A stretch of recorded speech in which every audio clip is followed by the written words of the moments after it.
So I was doing some research on Alexander Nikishin, who is Carolina's top prospect and is considered by many to be the current top prospect in the league. And it got me thinking about some things that I'd like to go ahead and cover prior to that video.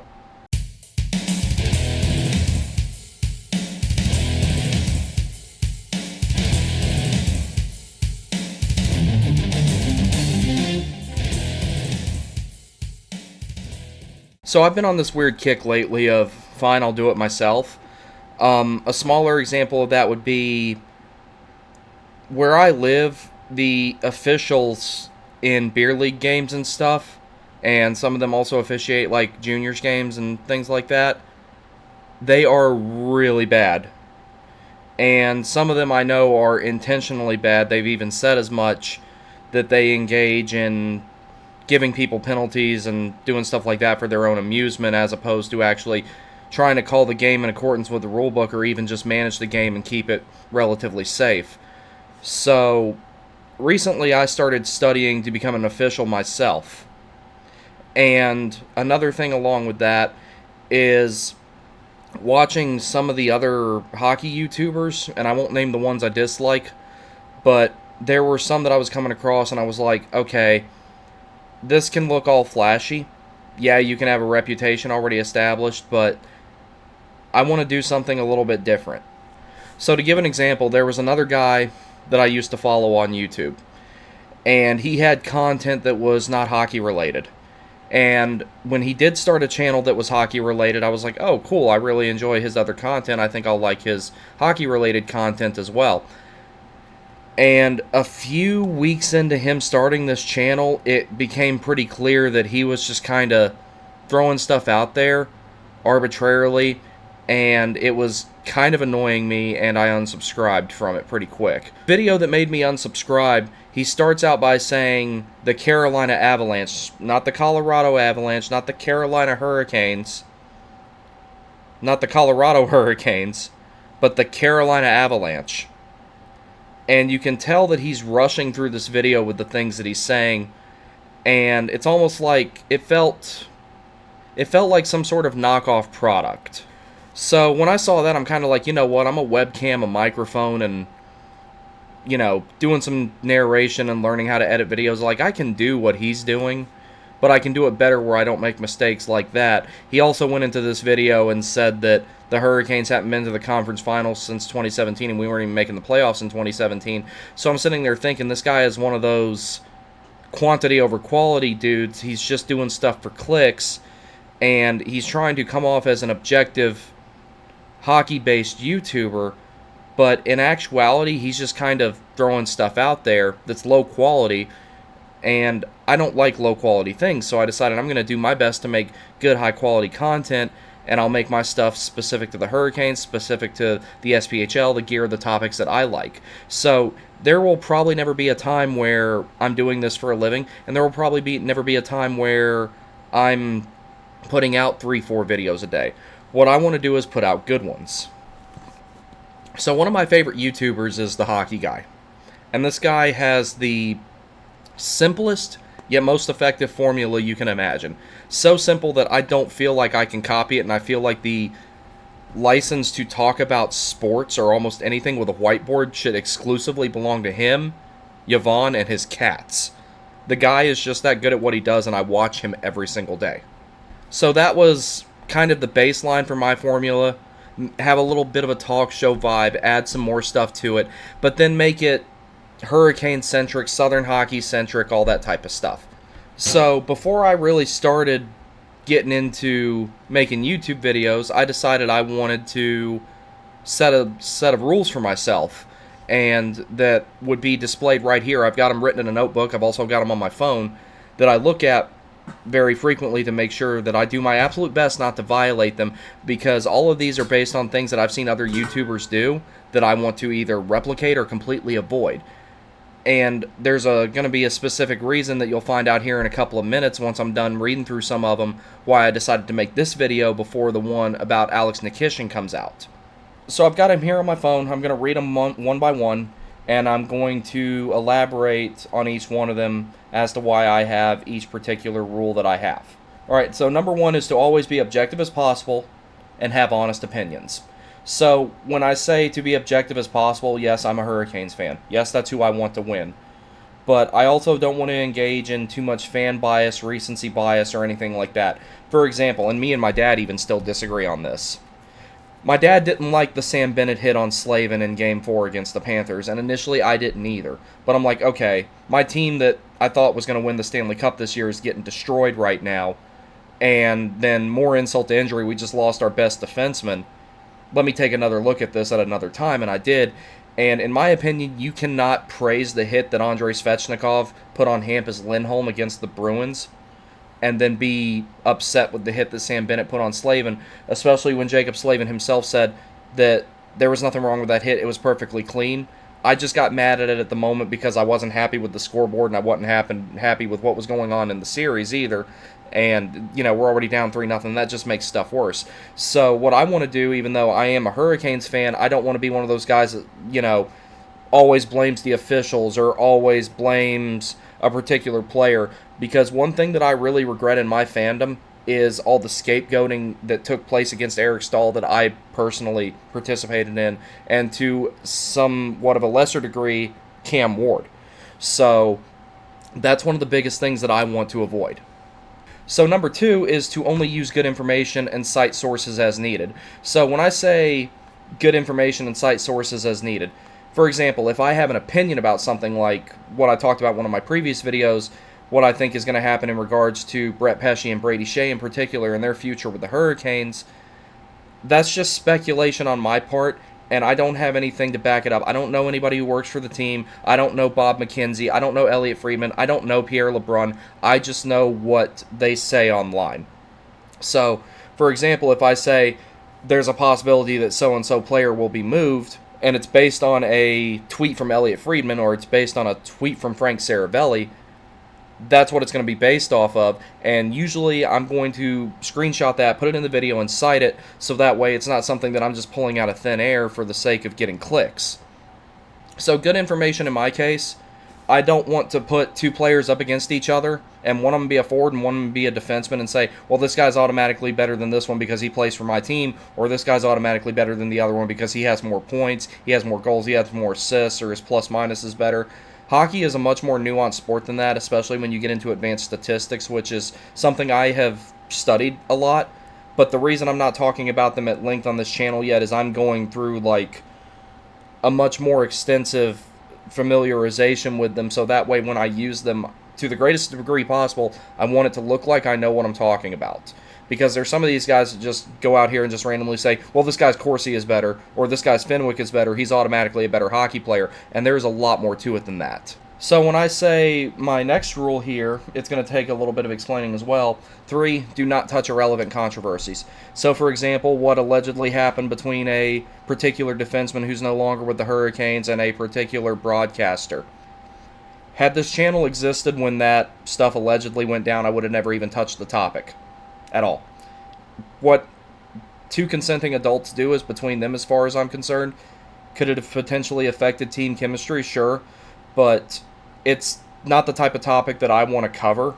And I'm not going to, because it's going to bring a bunch of, really ultimately at the end of the day, what are non-hockey related opinions to the table, and I don't want that. I want this to be about the sport itself and its nuances, and something like that is just something I'm not going to touch.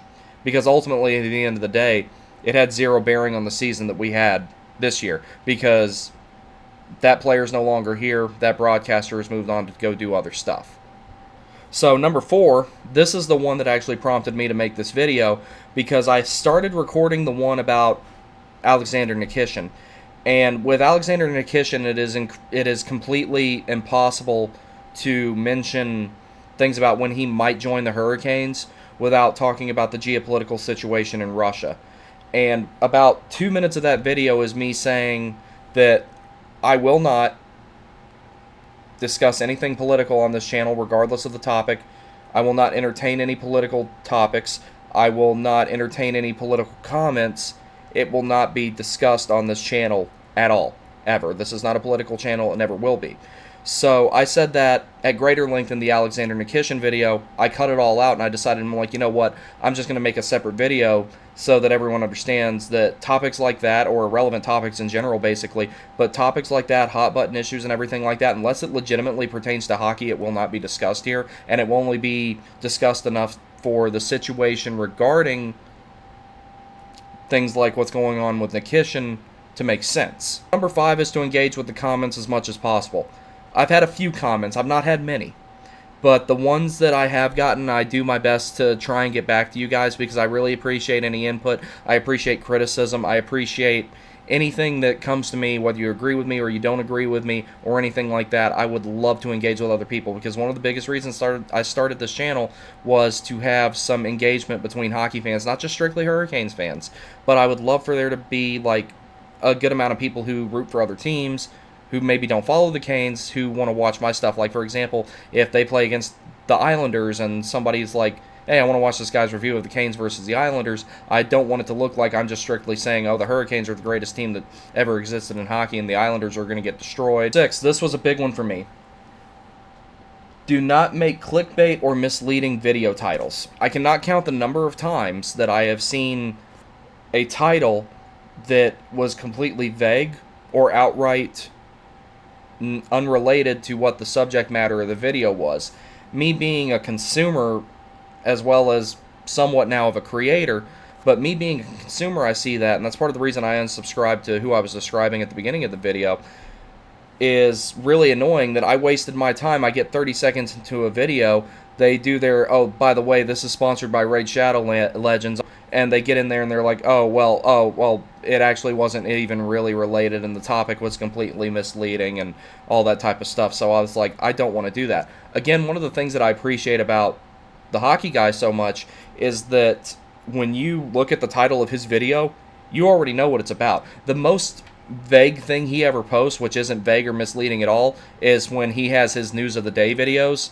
So my next one is maintaining stances on subject matter, which means that I'm not going to just, for example, let's say I put out a poll that says, is Sebastian Aho worth $10 million a season if he gets an 8-year deal? And the consensus comes back as no.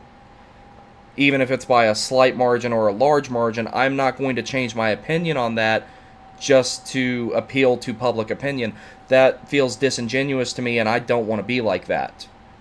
And in the event that I do change an opinion about something, as I have with the Brett Pesce and Brady Shea thing, I'm going to state, this is what happened, this is what I read, this is what I saw, this is why I had that change of opinion. I'm at least going to cite critical thought, if I don't also cite sources, but I'm also going to cite critical thought more than anything. At a minimum, every time that I decide, okay, for example, I thought that Pesce would stay and Shea would go, and then, or vice versa, and then now I'm rethinking that.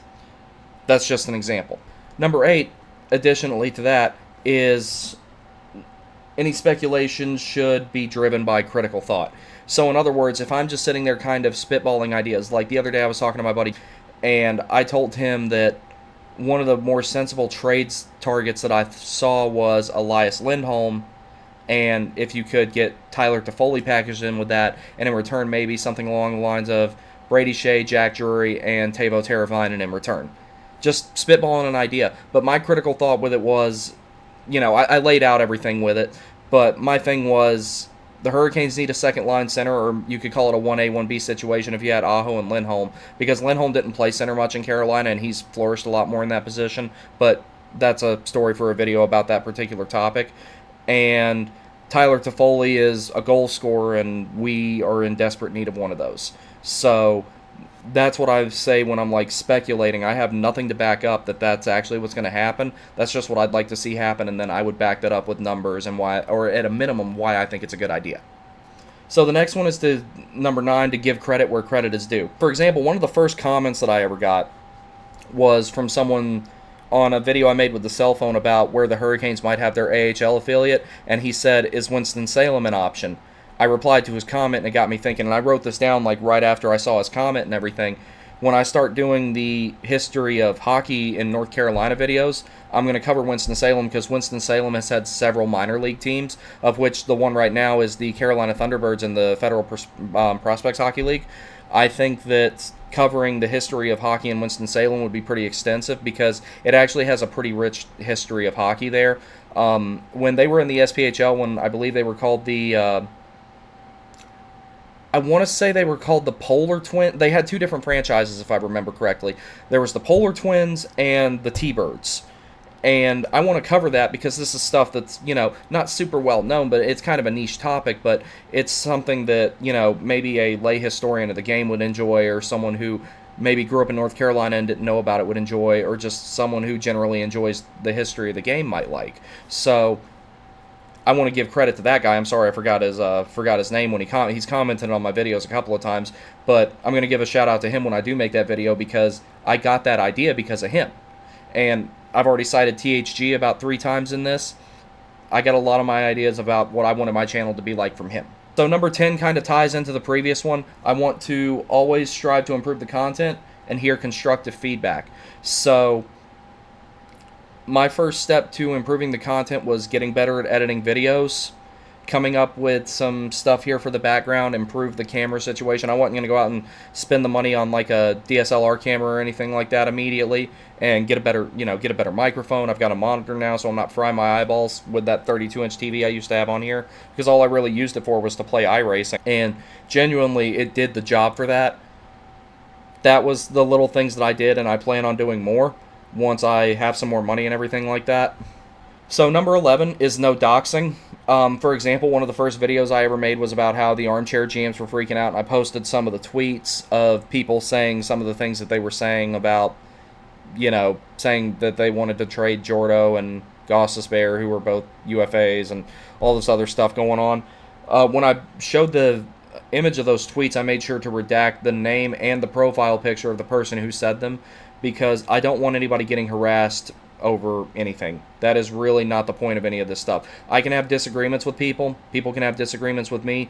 That doesn't need to turn into a bunch of unnecessary online vitriol, and in the event that somebody saw that and said, well, that guy's stupid, I'm going to go harass him, I don't want that. So there will be absolutely no form of doxing ever on this channel. Number 12 ties back into what I was talking about at the beginning of the video, and this is what is the most important thing to me. Quality over quantity, sorry I keep looking at my phone, is the most important thing to me. As I cited, the YouTuber that I followed for a couple of weeks that was just shelling videos out, posting random, sometimes unrelated footage of games, voicing over it, sending it out, and people were going and watching it basically because he had another channel that had content on different subject matter. So I decided I didn't want to be like that. I may only put out 1 video a week. I may put out 3 videos a week. I may get to the point where I get proficient enough to where I can put out 5 videos a week. At whatever rate that I produce things, I want them to be good. I at least want them to be genuine, and that's not what I was getting with that particular YouTuber. And I kind of went into fine, I'll do it myself mode, and here we are. Informal video right there. That's all I've got for right now. I'm going to have some speculation here in a little bit regarding what Pierre LeBrun was talking about earlier, that Brett Pesce could potentially be on the move if an extension doesn't get signed.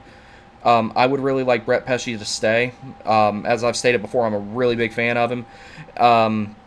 I also would like to talk a little bit at the moment about the video I'm making about Alex Nikishin, because this kid, it's like I've done a lot of research on him and watched a lot more video on him than what I already had. I'd seen some snippets of it, but JFresh Hockey on Twitter, if you don't follow him, I highly recommend it. He posts some really good stuff.